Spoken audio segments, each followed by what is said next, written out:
sinagot yung mga concerns na ni-raise ng ilan sa mga kritiko ng Korte Suprema. Bahagi ng concurring opinion, yung ilan sa mga sinasabi ko nung una pa, that the 19th Congress cannot bind the 20th Congress. Although sa pananaw ko, tatawid, iba ang pananaw ng ibang justices. Sa concurring opinion nila, hindi tatawid.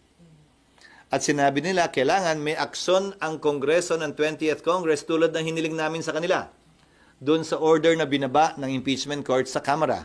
Dahil nga, the 19th Congress cannot bind the 20th Congress. Sir, humirap ba ang impeachment because of the ruling of the Supreme Court? Dinagdagan yung procedure, definitely.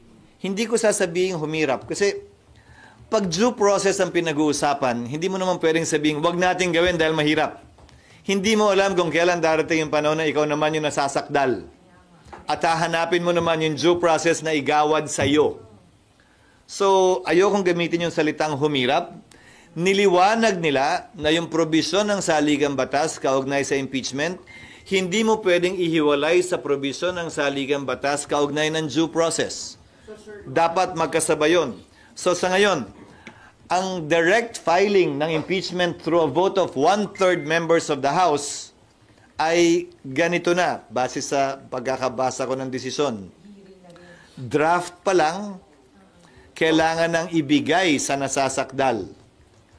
Yung draft dapat nakapaloob doon, yung ebidensya laban sa nasasakdal. Dapat bigyan siya ng pagkakataon, gamitin man niya o hindi, ang nasumagot dun sa aligasyon at ebidensya laban sa kanya. Dapat ibigay yung draft sa lahat ng miyembro ng Kamara, hindi lamang dun sa nagsabing pipirma. Dahil ayon sa desisyon, buong Kamara ang magpapasya at hindi lamang yung 1/3. So paano nga naman yung 2/3?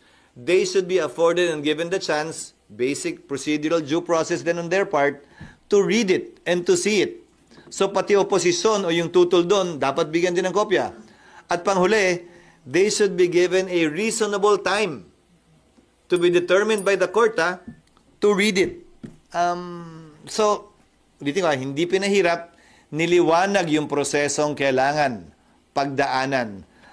So mas mahaba-haba nga yung prosesong yun. Sa gulo sa mundo, pinag-usapan niya at sumentro siya sa public services lamang. Yung kabuuan ng kanyang mahigit 1 oras na talumpati ay kaugnay sa public services sa ating mga kababayan. Gayun din, nais ko siyang batiin sa buong pagpapakumbaba niya sa kanyang